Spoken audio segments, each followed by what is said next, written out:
শরীরটা তো মাটির, কিন্তু স্বপ্নটা তো অমর।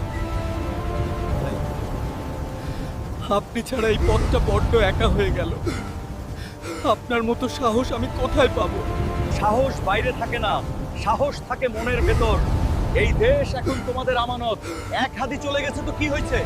এখন বাংলাদেশের ঘরে ঘরে তৈরি হবে লাখো কোটি হাদি। আমার জন্য দোয়া করো বন্ধুরা।